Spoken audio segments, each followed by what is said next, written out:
Really grew up in a small town north of Sioux City, about 18 miles north by a town called Merrill. You go skinny dipping in the Floyd River and they have your tree houses in a small town like Mayberry. That's what it was like in the 50s. Life in rural Iowa is a place unto itself. I mean, you're not in the big cities, you don't have all the traffic, you don't have all the noise. It's kind of a simple way of life. If something needs fixing, then you fixed it. If something needs to be welded, you welded it. If you didn't know how to do something, you learned how to do it. And so you become self-sufficient in many respects. The way I grew up and the way I am today was because of my born and raised on a farm. In 1931, it was a very poor time. There wasn't any money. Food was hard to get. We were fortunate with farmers. We had eggs, milk, and meat. We always grew a big garden. My mother and I really did most of the garden work, and I was not very old at the time, but I could help out too. From my earliest memories, my dad was a sergeant in World War I, and he had trained at Camp Dodge. And there was a trunk, a brass-bound trunk in the basement that contained his uniforms and his field gear, his pack, entrenching tool, canteen, cartridge belt, all that good stuff. And I just loved, as a boy, to wear that. The helmet covered my whole head, and the pack reached from my shoulders to my feet.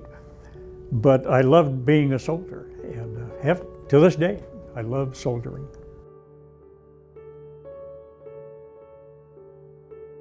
One day, Warrant Officer Freeze came from the A Company from Lamar's to do a presentation at our high school.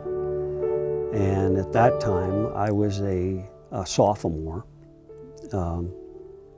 And so I became interested, thought I would do that. And so I had to wait till I was 16. And so as soon as I turned 16, I enlisted. I, Kenneth Miller, do solemnly swear. Do solemnly swear. Well, I wanted to buy a car. Didn't have no money, couldn't save no money, didn't really have a job. And a friend of mine had joined the Guard.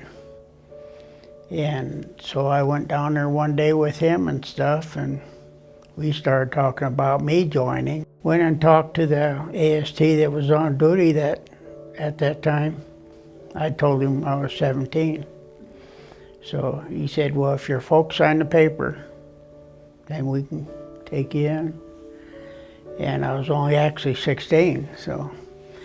He gave me the paper and I took it home and I had a pocket watch that my dad liked. So I was talking to him and I said, you sign my paper so I can join the National Guard, I'll give you my pocket watch. So he signed the paper. Then my mother signed it too then, so that's how I become a Guard member.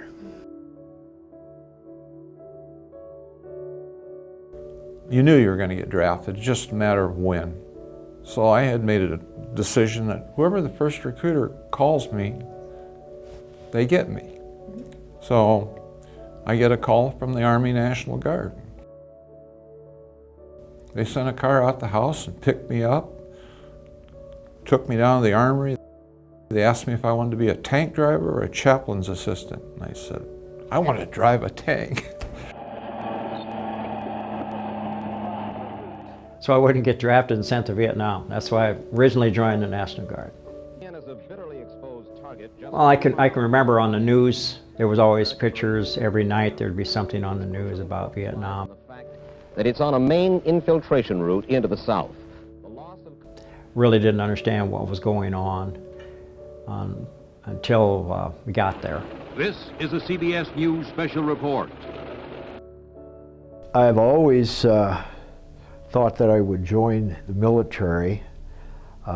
Ever since I was in high school, I always wanted to do that because my dad was in World War II. He had two brothers that were in the service. So I just thought, you know, I wanted to be in the military also. In 1964, either you got drafted or you joined, and I thought, well, I think I'll join the Army National Guard. What's fascinating about this is it was never part of a master plan on my part to become a soldier. To become a mechanic, yeah, I was interested in that. Three of my buddies and I, then we said, well, let's sign up. I can enlist you right directly into a diesel mechanic school. I was not 18 yet, so I had to take a form requiring my parents' consent that I join the Guard. My mom said, where do I sign? Her brothers that were in World War II. She didn't have a second thought about it. Dad said, you sure you want to do this? I said, I am. Meanwhile, all I've got for assurance is three of my buddies in high school said, I'll just go ahead and join. Well, say it's almost graduation time. What happens to you guys now? It was a good reason I joined was because they told us when they was recruiting us that they had a school that you could go to, a mechanic school. And that was really, that really made me happy because I was always wanting to know about cars and stuff like that. You know, it was by pure accident that I got into the Army National Guard. I went to Heelan High School here in Sioux City, and I didn't realize I had to go down when I turned age 18 to enlist for the draft. The guy's talking about having enlisted and all this kind of stuff, and I thought, well, geez, I probably better get down there myself. I wanted to go to the military. That was my era. Vietnam was our time. I left the office there and I went down to the Army National Guard Armory and signed up then. It was regular Army basic training. I was sent down there by myself. I rode the bus all the way to Missouri from Sioux City. And it was my first experience being away from home by myself. And back then, your serial number wasn't your Social Security number. National Guard was NG, and regular Army was RA, and draftee was US. And they pointed out to the regular Army and the draftees, get together with the National Guardsmen because some of these people have already driven the equipment. They already know about the equipment. The regular Army usually kind of frowns upon the National Guard, but that was the first time I had heard it, and that's probably the last time I had heard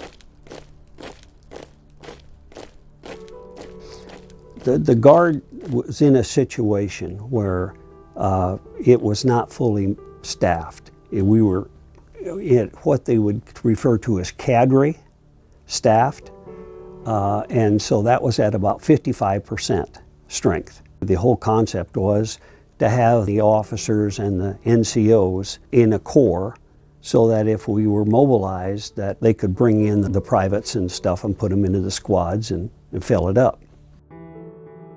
In '65, we were assigned to the Selective Reserve Force. There wasn't any doubt that when you finish this training, you're going to be called to active duty. The requirements were had to come to full strength. We couldn't go out and enlist those individuals and send them to basic training in AIT. The only way that it could be done is to take another battalion and strip out the needed strength from that battalion. And we took some individuals out of Corning, Atlantic, and various other units within the 168 Infantry Battalion. Your training was accelerated, so we had 2 weekends a month that we had to go to the drill, and then it was a 3-week annual training period.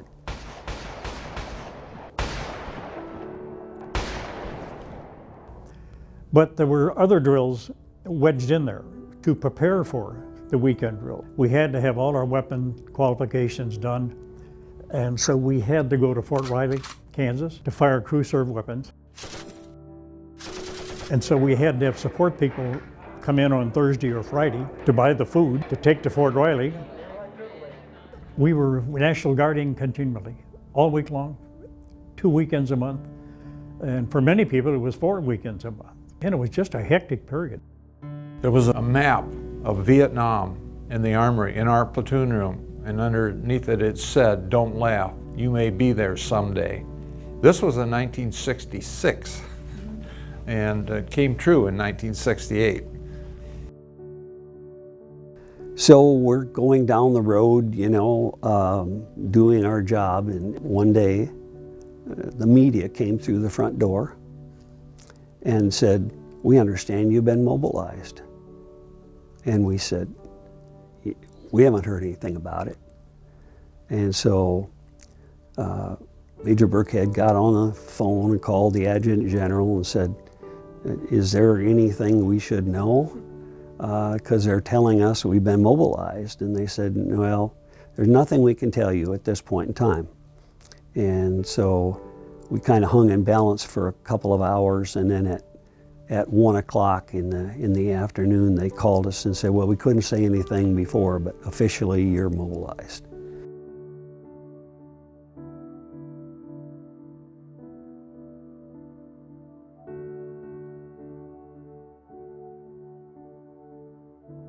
I was sitting in a cafe with my girlfriend in downtown Sioux City, and I saw it on the news that they were mobilizing the 2nd Mech for duty. Uh-oh. You kind of resented it, but you know, we were also going to do our duty, you know, just like everybody else. We were called to do our duty, and we were going to do it. I'm a student at Morningside College now. I get a call. My mom said, "A Company is called." Well, at the time, that's my first knowledge that we were being mobilized for active duty. Upon being activated, we started doing extra calisthenics and stuff like that, and running around the compound area of the armory.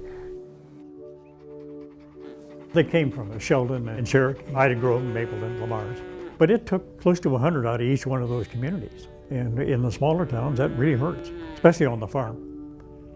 A lot of family farms lost the oldest son.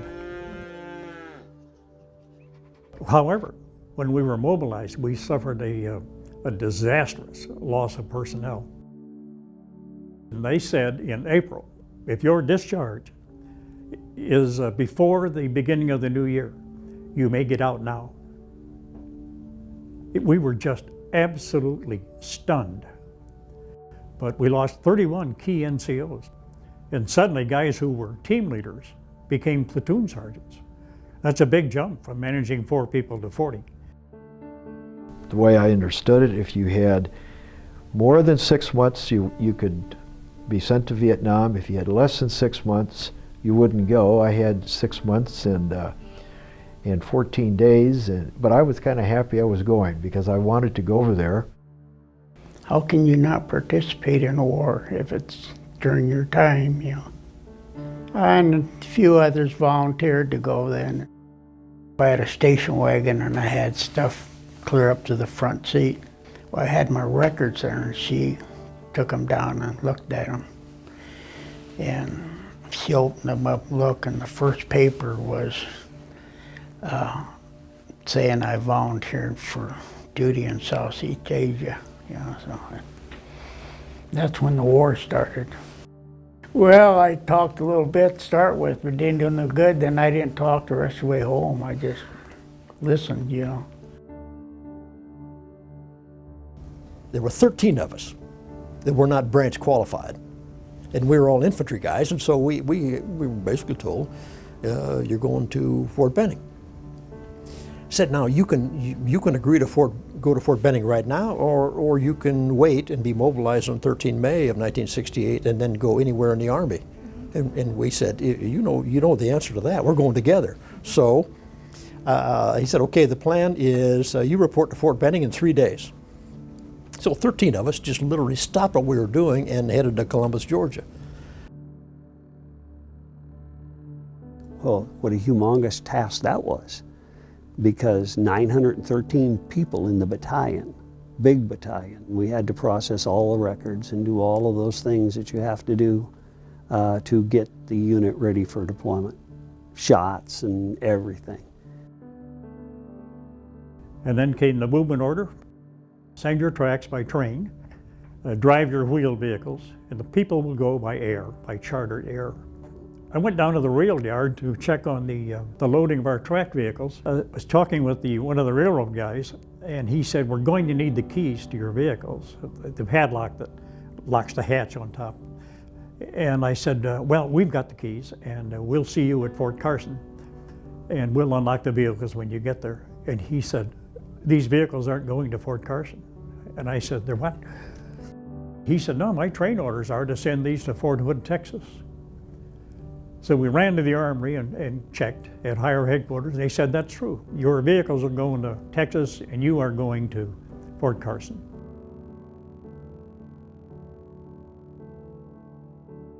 Fort Carson was to be the mobilization station prior to deployment. The Army, Department of the Army, had issued to us a ICTP, a 9-week intensified combat training program. And we would institute that. At the end of 9 weeks, we would deploy to wherever they sent us. And we could not institute it because we didn't have our tracked vehicles. This was the beginning of the United States Army treating us like dirt. On the day the truck convoy was to arrive, I went down to the gate. There was a bird colonel there, and protocol demands that the lower rank report to the higher. So I went over and reported to him, and he said, oh, you're with this guard outfit that's coming on post. I said, yes, sir. And he said, how many vehicles you got? And I said, right at 60, sir. And he said, how many have you left on the side of the road, or are you towing? And I said, well, I don't know that for sure, but I would say none. And he said, he sneered, yeah, right. And then he walked over and talked to some of his buddies, and they all looked at me and they all laughed, a good hearty laugh. So they were talking about us. Well, through the gate came our people, all in one big massive stream. And the last guy in was Sergeant Bowerly with the wrecker. And so I walked alongside him and I said, Sergeant, how many vehicles? He said, we got all 60, sir. And I said, they're all under their own power? And he said, they're all here. So I walked over to this wiseacre and I reported again, sir, and I said, sir, all 60 of our vehicles are on post, all under their own power. And he just stared at me and walked away.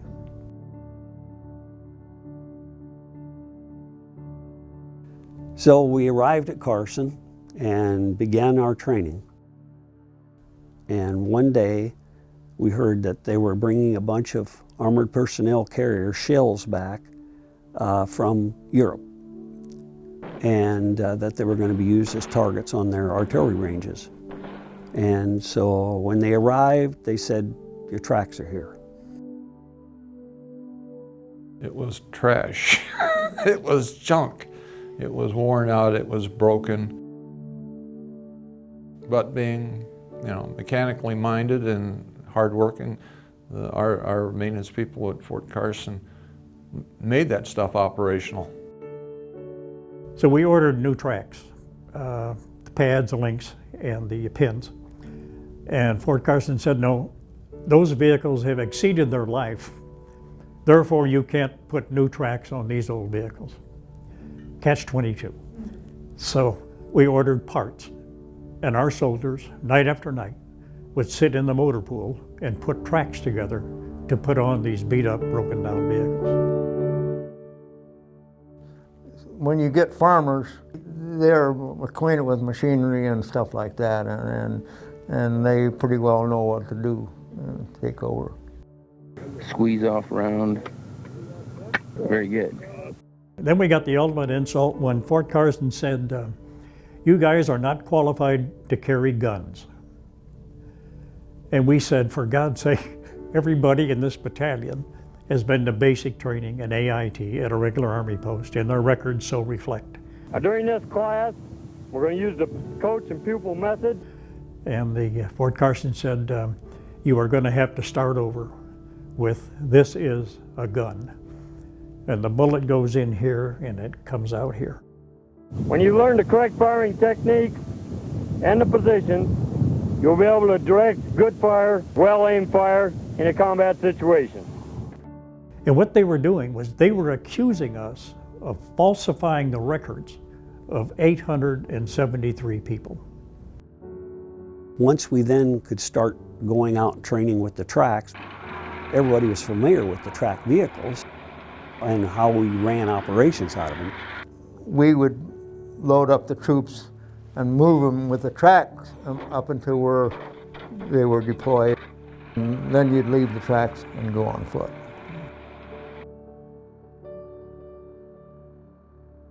In the training period, we had the Command Maintenance Management Inspection, which is conducted by civilians.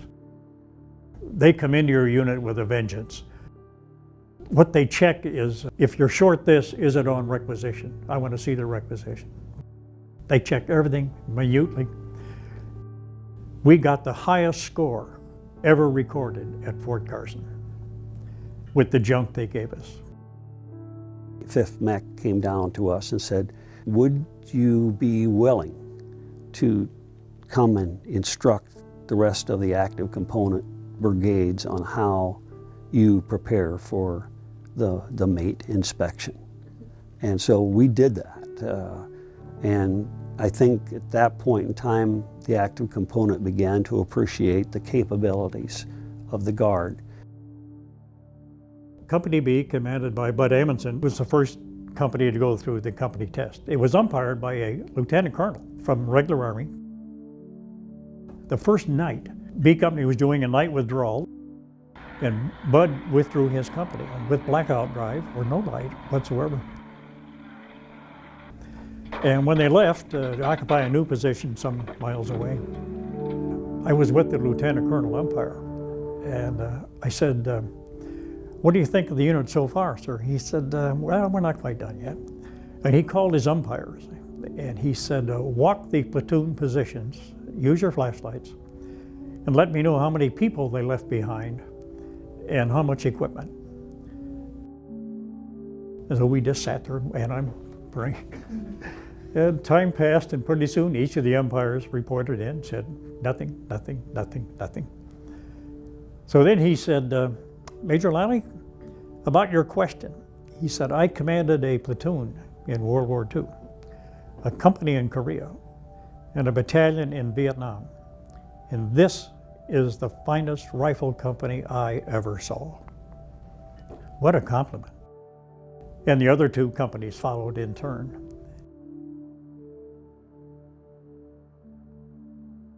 We thought at the time is the 2nd Mech was going to go to war, meaning we would literally deploy to Vietnam as a unit, which turns up not to be the case at all. War was not going well. Civilian attitudes were bad. Then the Army made the political decision that we better not have 4 or 5 guys from Ida Grove or Shelvin killed in one day. 7, 9, 5. And that was a terrible blow to us because we were really feeling strapped. And I think we were. I think we would have done very, very well in Vietnam. From my own perspective, I would have far more preferred to go to Vietnam with my fellow National Guard soldiers. But that wasn't the case. We went as fillers. When you went there, you was just put in with another unit. One guy would leave and you'd take his place. And so you could learn from the other people. We used to have a battalion formation, and the whole battalion would line the street. The following people had been levied, and they call your name, and you're it. They kept having these levies every week. We just wondered when our number would come up, and you don't know where you're going or who you're going to be with, and that's kind of scary, you know, because you have the unit integrity that you're breaking up. I got my notice in December, and so I came home for a 30-day leave before I went to Vietnam. I left the day President Nixon was sworn into office is when I left for Vietnam.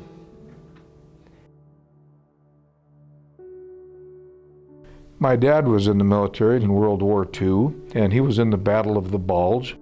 And my dad was pretty hardcore guy, very nice guy, but pretty straightforward. My wife, who was a brand new wife to me, she'd only been married a couple of months, and my dad sent me off from the airport here, and it was probably the very first time that I ever seen my dad choke up because I'm leaving.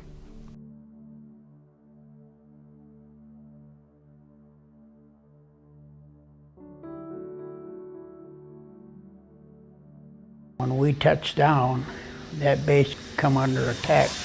And they hurried us off the plane and got us to bunkers. You know, we can hear all the shooting and stuff. So that was my first sound of combat. Why the hell did I volunteer for that? As soon as that door popped open, you could smell it. It was a combination of trash, burnt rubber, garbage. I don't know if you notice right now, but I'm shaking.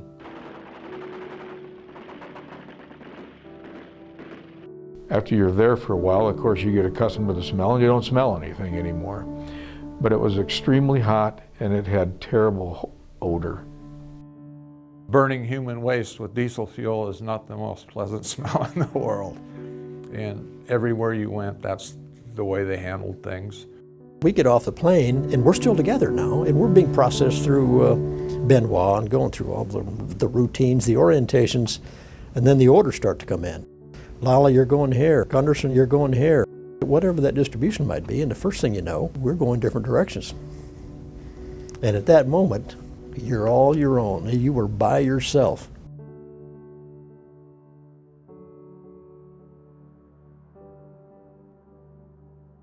Warrant Officer Bowley, the supply officer, he was the first one picked.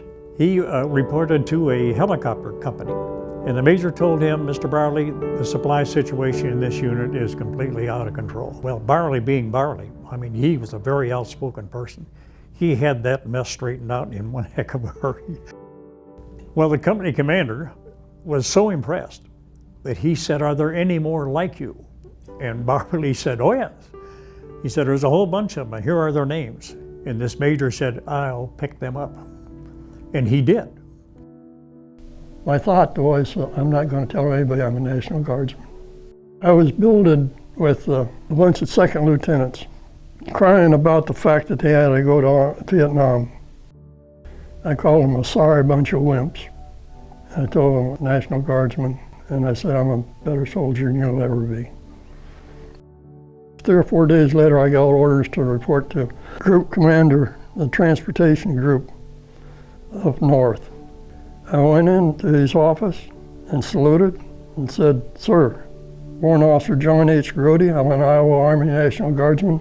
I'm here to do the best damn job I can do for you. When I got to Vietnam, I went to the 1st Division, being field grade. I was interviewed by the G1 of the division, and he was looking at my Form 66 officer qualification. And he said, good heavens, you have done everything there is to do in the infantry. He said, that's absolutely fabulous. And then he was stunned into disbelief, and he said, oh my God, you're a National Guard officer. And I said, yes. And he said, well, you know, we can't give these career positions to National Guard officers. We have to save those for our regulars. He said, I think I can find something for you in the division rear. So I said, well, you have one of our guys as a company commander. And he said, who's that? I said, Captain Bob McManus. And he said, McManus is a National Guard officer? And I said, yes, sir. He's from my battalion. And he said, he's one of our best company commanders. And he said, I'm sending you to the 1st Brigade. So McManus's reputation saved me from having some flunky job. Yes, sir.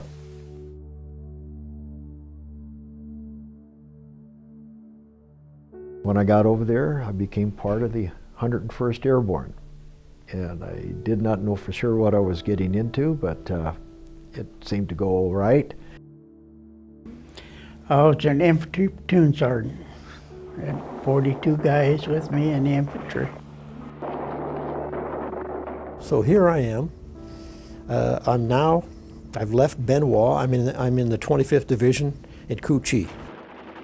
And they said the Triple Deuce, 2nd of the 22nd Infantry, which was a mech outfit, is having some rough days up in Dao Tiang, and we want you to go up there. What that means is I'm now being sent to the Triple Deuce to replace a couple of lieutenants who had just been lost.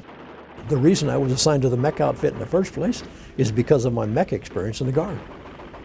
I was assigned to 2 platoons in Vietnam, a rifle platoon first, and then later as a scout platoon leader. And in both assignments, my guard experience, my mechanic training, my days in 2nd of 133 growing up as a lieutenant paid off big time for me. I ended up in B Troop, 10th Cavalry, Pleiku, Anke area.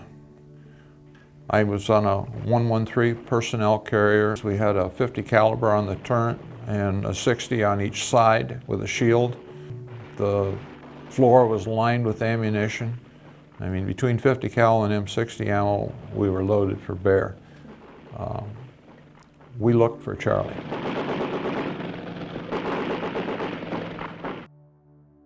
I was assigned to Team 3, which is an advisory team to the 1st ARVN Division, an infantry division on the DMZ. And we had responsibility for what they called the 11th Division Tactical Area, which ran all the way from the DMZ down to Da Nang. 360th Transportation in Cam Ranh Bay. That was considered an R&R center for most of the guys. But I'm here to tell you, it wasn't an R&R center for me. I was supposed to be a light-duty vehicle driver. But when I got there, it wasn't a light-duty vehicle driver, because what they showed me was a multi-fuel 6-wheel drive, and it pulls a 5,000-gallon fuel tanker. And they said, here you are, this is going to be your truck, and when you learn how to drive that, you'll be on convoy at 3 o'clock in the morning. They send me up to this medical battalion in Chulai. I didn't know what it was going to be. I thought it was going to be a motor officer. But I get up there, and that isn't what they had planned for me. They had a property book officer. And this medical battalion had a couple $1 million worth of equipment and no accounting whatsoever. I was assigned to the 4th to 31st 196 Infantry, and I reported to Top, First Sergeant, and he took one look at my orders, and gee, you must be one bad son of a bitch to be sent over here. What the hell did you do to get sent over here? Nothing, First Sergeant. Well, of course the word gets out, and so that was my nickname, NG. So I report to Company A of the Triple Deuce, and those 4 squad leaders and that platoon sergeant didn't even care where I graduated from high school or what the source of my commission was. What they wanted was a lieutenant. What they really want to know is that you care about them. If you translate that and you listen carefully. Now in combat there's some tough days, there's some tough nights, sometimes you don't sleep at all. I mean these are tough conditions. But if the soldiers have an understanding or an appreciation that you're with them, it changes everything.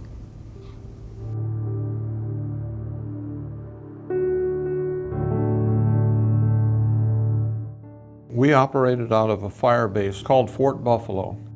We were really blessed. Half a mile away there was a 155 battery, and they were good support. Normally, the rotation was 1 day in the fire base doing guard, and then you were out in the bush for 3 days.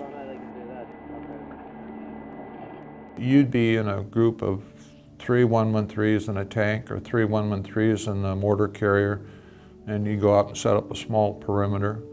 We'd go out there and we'd start popping those 40 millimeter grenades out of our 203s just to let them know, we're here, come and get us. M113s were actually gas, they weren't diesel. So an explosion was a torch. If an RPG, a rocket-propelled grenade, hit it, you were dead. So we rode on top. Had a lot of bullets fired at me. I had a lot of bullets I fired back. I do not know that I killed anyone. I never saw anyone that I was shooting at. I was merely returning fire or just firing. I saw my own friends hit, hurt, dead, and that hurt. one of our patrols was hit. One of the KIAs was NVA. We were going through his personal belongings. And we went through his billfold, and here's a picture of his wife and his family. He's a soldier too. And it's part of being a soldier is being willing to die. I was blessed to live.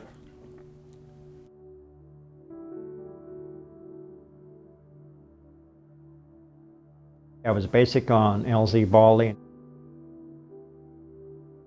The engineers had just completed 2 bunkers out of plywood, and the walls are 3 foot thick, and they put gravel and rock and whatever concrete in those walls. But I was assigned to be on a bunker guard on bunker 13. I offered a guy money to trade places because the fighting position I was going to be on was a pile of sandbags, rotting sandbags. And I didn't consider that to be as safe as a brand new bunker. It was common knowledge then is that if you're on perimeter guard, you stand guard either on top or behind, because RPGs would penetrate and then explode inside. Early in the morning, about 3 in the morning, there was 4 of us on per bunker, and one of the guys poked me. Did you hear that? And out in the distance in the wire, we could hear in English, "Hey GI, you awake?" I was standing behind the bunker at that time, and they fired an RPG at our position. And I remember seeing it. It was like a ball of fire coming at me. Well, it hit sandbags in front of me. It wounded several of the guys that I was with, just knocked me down. The bunker I wanted to go to, where this window Weston was, they were inside the bunker, all 4 of them. And they hit it with an RPG, and all 4 were killed. Was I scared? Of course I was scared. And you don't know until it happens what you're gonna do. What I can say is the training comes back. The training you had in boot camp and the training that I had at Fort Carson, that comes back. The first thing was said to me, "NG, you didn't run." Well, were they expecting National Guard to pick up and run? No, we're not running.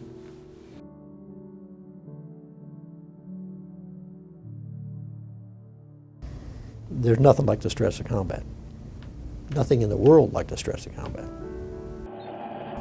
I have no idea how I ever got out of there. A certain amount of luck, a certain amount of skill, a certain amount of seasoning for having been in combat long enough to just be really, really sensitive to when there's a booby trap and when there's not. I'll tell you that the enemy that we were facing in the region we were working, this was a clever, clever soldier.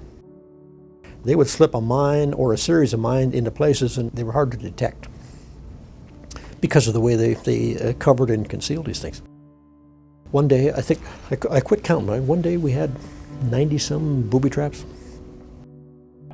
When I was in country, I was in combat almost straight through. You understand there's enormous risk, but as a lieutenant, your obligation is to look after your soldiers. And if that affects you personally in any kind of way, you mentally work beyond that, because the soldiers are what's important. If a lieutenant starts to worry about their own life, then you got some trouble. You care about them as a human being. It's not about a soldier you worked with. It's about a human being who shared the same trials, tribulations, challenges, and all the rest of the things that you put up with.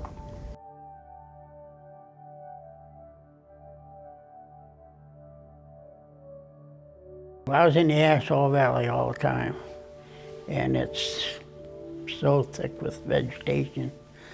A lot of times you couldn't see the sky. Our job was to hunt down the enemy and make contact with them. Met a lot of nice guys. To this day, I can't tell you all of them's names, and I didn't want to learn their names when I was there, you know. If something happened to one of them and it was my call that they got killed or something, then I thought I'd be, you know, thinking about that being my fault. So I learned their last names, but I never put it clear in my head where I'd remember it all the time.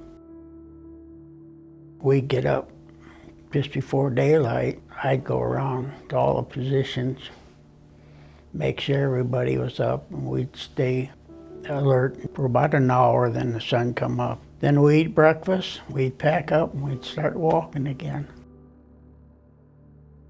At night, just before dark, stop, eat, set up our night positions, and start all over again. Everybody looked after everybody. We never left nobody. If he got wounded, there's 4 or 5 guys that were taking care of that guy. And if we moved, he moved with us. I bumped into First Sergeant J.P. Cook of Mapleton. And I said, "J.P., for God's sake, how would I bump?" Yeah, we had a great reunion. Well, he said, "We're leaving." They're out on the runway. A little while later, a soldier came running in, all stained with the red dirt of Vietnam. And he said, "I'm looking for a Major Lally." I said, "That's me." And he said, "Sir, Sergeant Cook wants you on the runway right away." And I said, "Well, let's go." And I ran out there, and J.P. Cook had lined up about 10 guys from the Iowa National Guard. And he had culled them from all these people. Must have been 1,000 of them out there. And he had them all lined up. And then he said something like, "Iowa National Guard, pitch, hot." Then he said, "Ready for inspection, sir."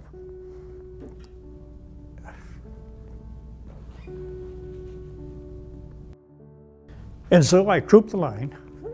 And as I went along, I wanted to hug him. But we shook hands, and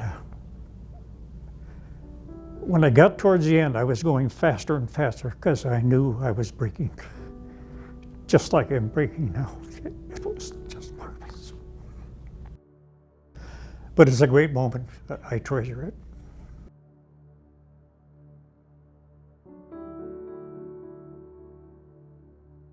It's a complete array. It's not one thing. The sun shines over there just like it does here. And you got your good days, and you got your bad days, and you got your dangerous days. I mean, it just is. If they could stop the convoys, that means they stopped airstrikes, because we hauled gasoline, jet fuel. It wasn't uncommon to see if you had a bullet hole in your truck. There was no real good roads over there. From Cameron Bay to Phan Rang, they finally put in a 20-mile stretch of asphalt. The rest of the roads everywhere was just dirt roads. And a lot of times bridges and the like were blown up. Basically a 50-mile drive was an all-day job. The mail keeps you going forward. My wife wrote me every day. That kept my spirits alive. It's so refreshing to have somebody keep an umbilical cord to home. Senior advisor called me in, said, "I got a battalion combat assaulting into Barrier Island south of Da Nang. It's an NVA training base." I said, "When?" He said, "You need to leave now, because the combat assault's going to happen in a matter of a couple hours." They lived in holes basically all day and came out at night and did their thing. That night was interesting. We landed, made our perimeter. Well, in the middle of the night, all of a sudden, we got them right in the middle of our perimeter because they were in the holes, and they popped up out of the holes after dark, and lo and behold, the firefight was right in the middle of the perimeter. We were in direct contact with the enemy for 41 straight days. We went in the jungle for periods of 30 days, and we just worked in the jungle trying to make contact with the enemy. My ankles used to get so sore because you were never on the level. You're going up, you're going down. It was triple canopy jungle. Our resupply was whenever we got to an area where there was a clearing. They used these 10,000-pound bombs, and you drop them on the ridges and knock the trees down, and then we could get a helicopter in, and they would come in, and we would evacuate any wounded or dead, and they would drop off some food supplies to us and mail, and then that's basically how we lived. Biggest issue was water. We wouldn't be by a stream or anywhere, and you had to be really cautious with your water consumptions because you'd live on what you had until the next time you got to a stream where you could fill them up.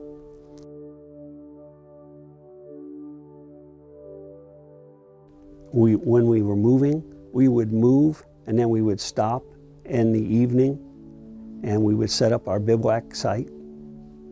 Then we would wait until it got dark, and then we would move about a mile after dark, and then we would set up our night site that we'd stay. It proved to be very beneficial because there's many a night when those pre-existing, the earlier site got mortared or fired upon. Your senses get so good. Toward the end, I heard the mortar rounds coming out of the mortar tubes, and I was in the foxhole before the first one ever hit the ground. And I was sound asleep. So it's how keen your senses become in those situations.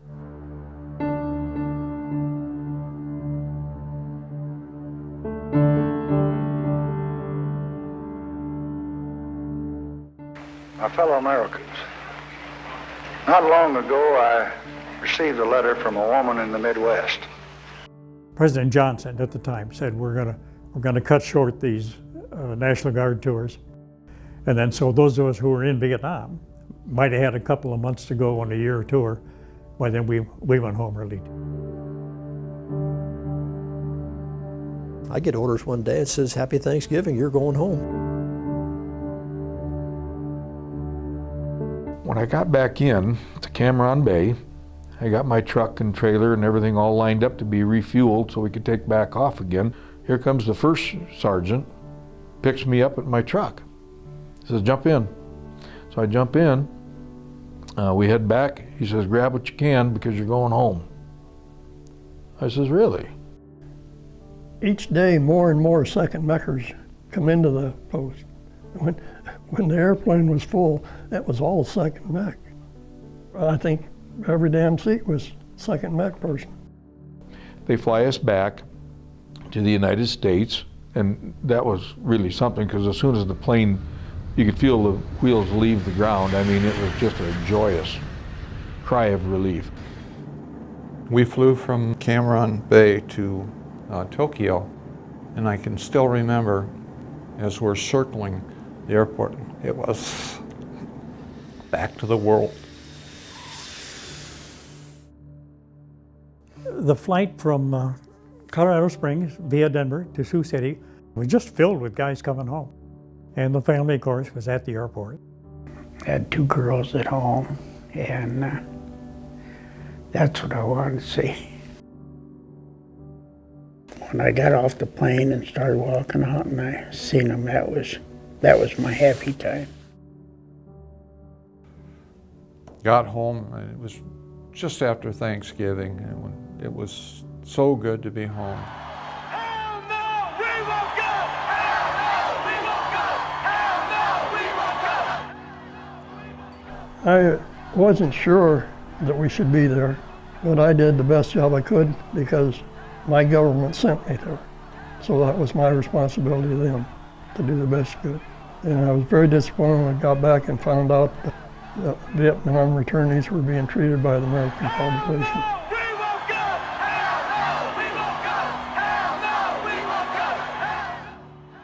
The issue was that when we came back, the war was going very badly. And Kent State had happened, and it was just a horrible, horrible environment to try to resurrect the military out of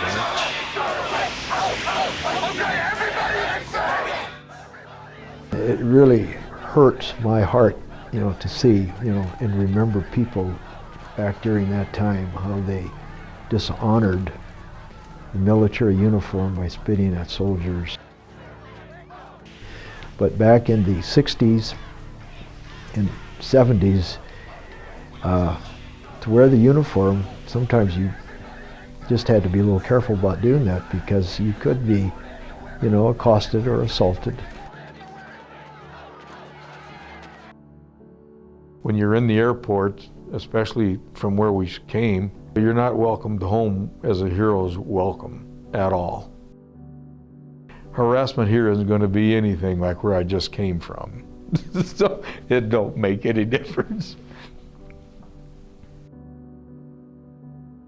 That was the last time I put the uniform on.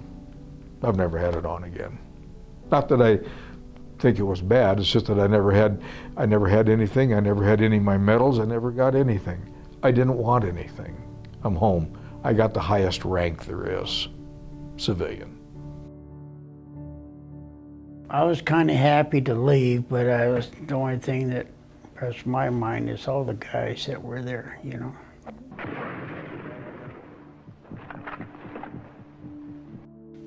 If any more got hurt or killed or anything, you know, but.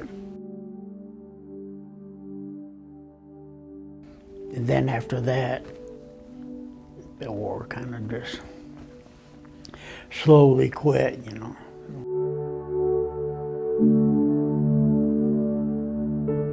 We say in the Army, never leave a fallen comrade. And it's tough some days. Corp Tyndall died trying to save another soldier. As you think about that person, beautiful wife, kid. Corp Tyndall was a mentor of mine, and I won't see him again for a while. The first time I went to the Vietnam Wall, my son was at the Naval Academy, and he went with me. And I wouldn't let them come with me the first time. I had them wait at the end of one of the wings of the wall, and I went there. I was knelt down in front of his name, and I was openly sobbing like a baby. And I felt these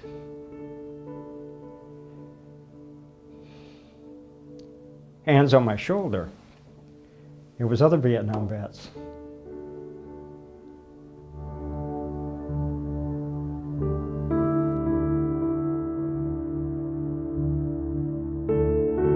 I was tracing across the names, looking for Corbin C. Tyndall from the Mars. And when I touched his name, I burst into tears.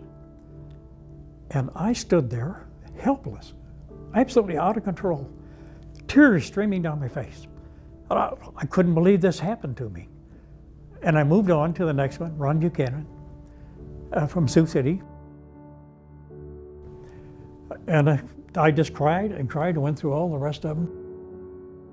And then I said, what in hell happened to me? What is it about this place? And then there was the realization. It was like the soldiers are behind that wall. And when you touch their name, they reach out and they touch your finger to say thank you. Thank you for remembering. I go to daily mass and I pray for them every day.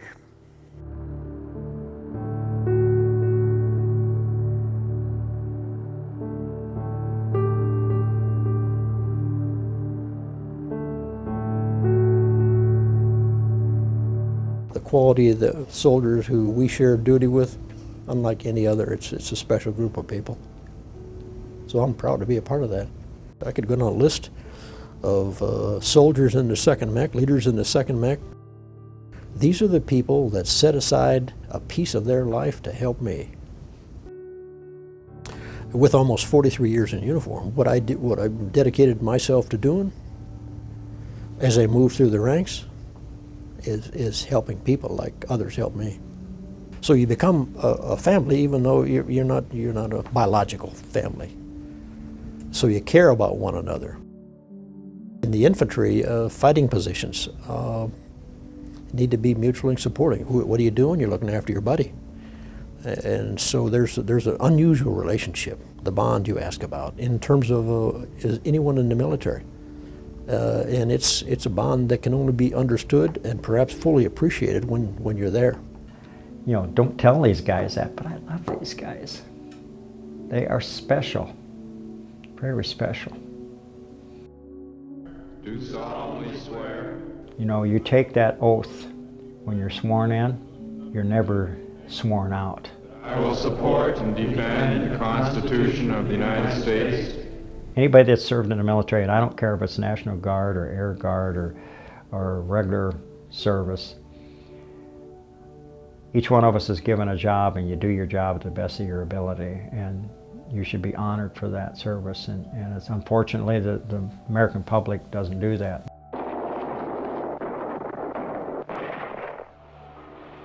Dynamite 5-2, request dust off. Too many bad things. I don't like to talk about that stuff, you know. The good things is all right. You know, things that happen, I don't think it's nothing to brag about, you know. And I don't think it's no great thing to kill somebody, you know. And over there, they're just killing back and forth, and that's part of war. I understand that. But how can you feel good about it? Yeah, it's, I never did talk about that stuff too much, but.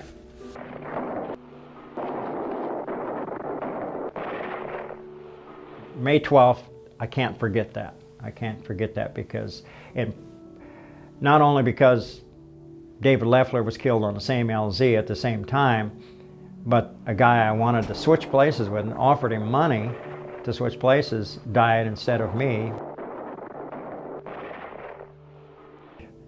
Why did I survive? And maybe that's why I've been involved so much with my community and doing different things. That got to do that extra because you were spared. You got to do that extra. So I'm doing the extra.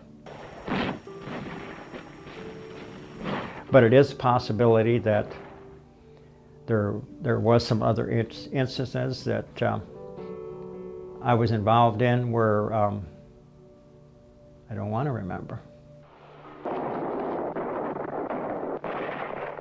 Well, I got to be honest with you, I've not really talked this story much.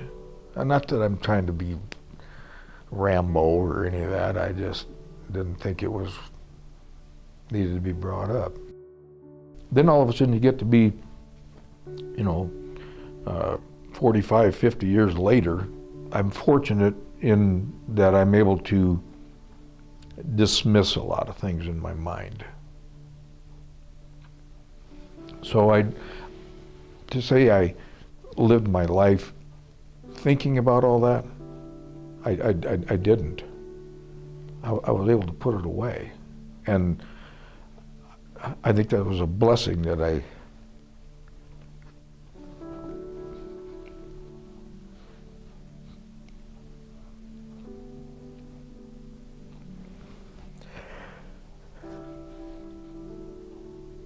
it's